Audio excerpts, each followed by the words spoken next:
The moment my 7-year-old daughter burst into tears beside her ruined birthday cake, I thought that was the worst thing my family could do to us. I was wrong. 3 weeks later, a lawyer called and revealed they had used my name in a scheme that could have destroyed my entire life. My name is Daniel Carter, and until 2 years ago, I believed family was something you protected no matter what. I was 36 years old, worked as a senior project manager for a construction company, and lived in a quiet suburban neighborhood with my wife Emma and our daughter Lily. Lily was the center of our world. She was 7 years old, energetic, endlessly curious, and somehow capable of making even the worst day feel better with a single smile. If she found a wounded bird, she cried. If someone got left out at school, she invited them to play. If Emma or I looked tired, she would draw us little pictures with hearts and tape them to the refrigerator. She was that kind of kid, the kind that makes you believe the world might actually be okay. Unfortunately, not everyone in my family felt the same way. Especially my younger sister, Vanessa. Vanessa had spent her entire life being the favorite child. Growing up, she could do no wrong. If she failed a class, it was the teacher's fault. If she crashed a car, it was bad luck. If she got fired from a job, her boss was jealous. Our parents defended her every single time. Meanwhile, I was expected to clean up every mess. At 16, I worked after school. At 18, I paid my own college expenses. At 23, I helped my parents avoid foreclosure by lending them money I'd saved for a down payment. Did they appreciate it? For about 5 minutes? Then everything returned to normal. Vanessa remained the princess. I remained the responsible son. For years, I tolerated it, mostly because Emma encouraged peace. Not every battle is worth fighting, she often told me. Usually she was right, but then came Lily's 7th birthday, and everything changed. Lily had been planning her birthday party for nearly 6 months, not because she was spoiled, because she was excited. There was a difference. Every week she added new ideas. A princess theme, then a fairy theme, then a unicorn theme. Eventually, she combined all three. Emma and I laughed but agreed. The party would be exactly what she wanted. We rented a beautiful community hall, ordered decorations, invited her classmates, planned games, hired a face painter, and most importantly, we ordered her dream birthday cake. 3 layers, hand-decorated, covered in edible flowers, a giant unicorn on top. It cost nearly $400. Far more than I usually spent on a cake. But seeing Lily's reaction when she looked at the design sample made every dollar worth it. For weeks, she talked about nothing else. Every morning before school, she asked, "How many days left?" Every evening, she counted again. The closer the party got, the more excited she became. By the day before the celebration, she could barely sleep. Neither could Emma. She spent hours organizing decorations, checking lists, preparing gift bags, making sure everything was perfect. And honestly, it was perfect. At least at first. The party began at noon on Saturday. Guests started arriving around 11:30. Children filled the hall with laughter. Parents chatted near the refreshment tables. Music played softly in the background. Everything felt magical. Lily looked like the happiest little girl on earth. She wore a sparkly purple dress and a tiny silver tiara. Every few minutes, she ran over to hug Emma or me. "Best birthday ever," she kept saying. I remember looking at Emma and smiling. Moments like that made all the stress worthwhile. Then my parents arrived, followed by Vanessa and her fiancé, Kyle. The atmosphere changed instantly, not dramatically, just enough that I noticed. Vanessa walked into the hall looking irritated. No greeting, no smile, just a quick glance around the room. Then she frowned. "Wow." Emma looked confused. "What's wrong?" Vanessa crossed her arms. "This party must have cost a fortune." Emma laughed awkwardly. "It's Lily's birthday." Vanessa shrugged. "Still seems excessive.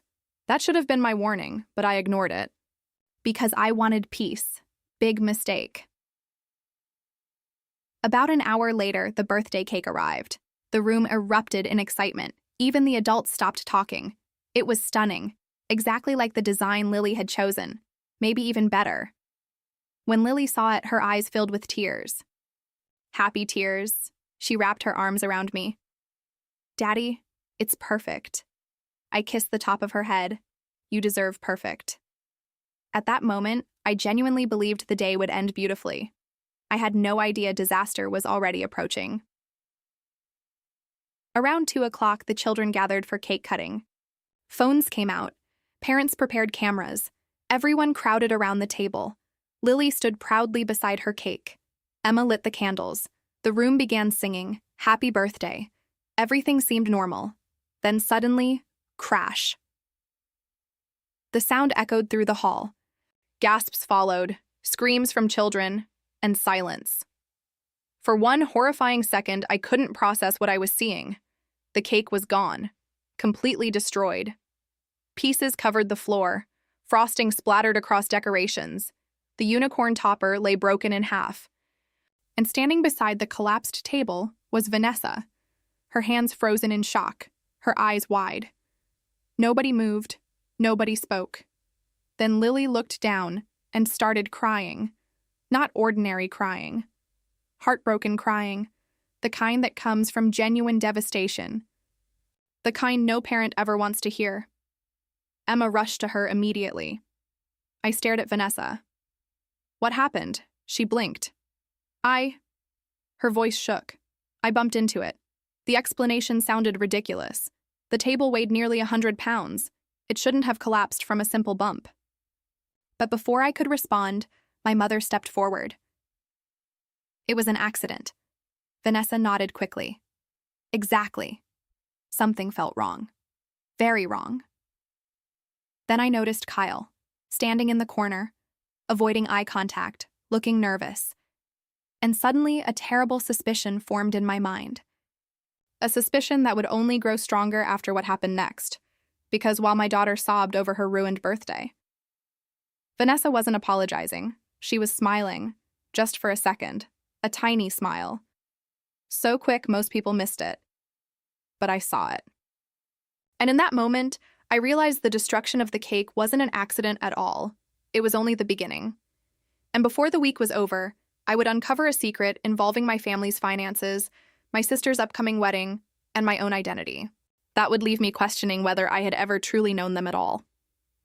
The image of Vanessa's smile haunted me for days. Every time I closed my eyes, I saw it again. That tiny smirk. That fraction of a second when she thought nobody was watching. It wasn't the expression of someone embarrassed after an accident. It was the expression of someone satisfied. Someone who got exactly what they wanted. The morning after Lily's birthday, Emma sat across from me at our kitchen table. Neither of us had slept much. Lily had cried herself to sleep. Even worse, she kept asking the same question. Why did Auntie Vanessa break my cake? Every time she asked, my heart shattered a little more. Emma stirred her coffee.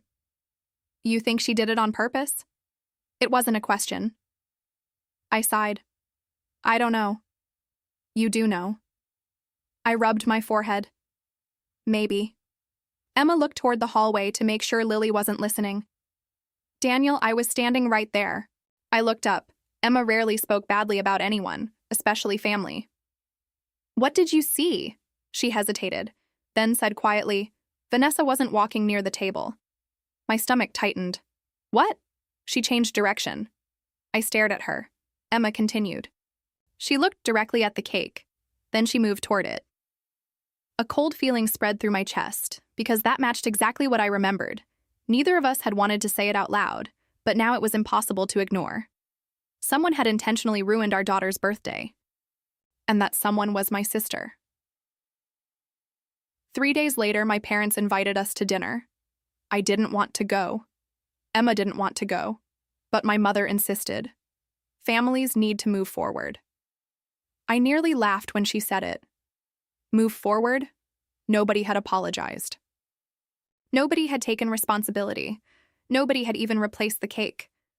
Still, Emma convinced me to attend. Maybe, she hoped, my family would finally do the right thing. They didn't. The moment we arrived, my mother acted as if nothing had happened. My father discussed sports. Vanessa talked endlessly about wedding decorations, and Lily sat quietly beside Emma. Normally, she was energetic. Now she barely spoke. The sight made me angry all over again. Finally, I couldn't stay silent. I looked directly at Vanessa. You never apologized. The room froze. Vanessa blinked. For what? I almost thought I'd misheard her. For ruining Lily's birthday. She rolled her eyes. It was an accident. No. I leaned forward. It wasn't. My mother immediately jumped in. Daniel. I raised a hand. No. For the first time in years, I wasn't backing down. She owes my daughter an apology. Vanessa laughed. Actually laughed. I think you're being dramatic. Emma's jaw dropped. Even my father looked uncomfortable. Then Vanessa said something that changed everything. Besides, that cake cost more than my wedding centerpiece budget. The words slipped out before she realized what she'd revealed. Silence. Complete silence. I stared at her. What? Her eyes widened. She knew she'd made a mistake. A wedding centerpiece budget? She looked toward my parents. Then toward Kyle. Nobody spoke. And suddenly a strange realization hit me. Vanessa wasn't jealous of Lily. She was jealous of the money. After dinner, Emma and I sat in our car. Neither of us started the engine. We just stared ahead. Finally, Emma spoke. Did you catch that? Every word. Why would she compare Lily's cake to her wedding budget? I thought about it. Then something clicked.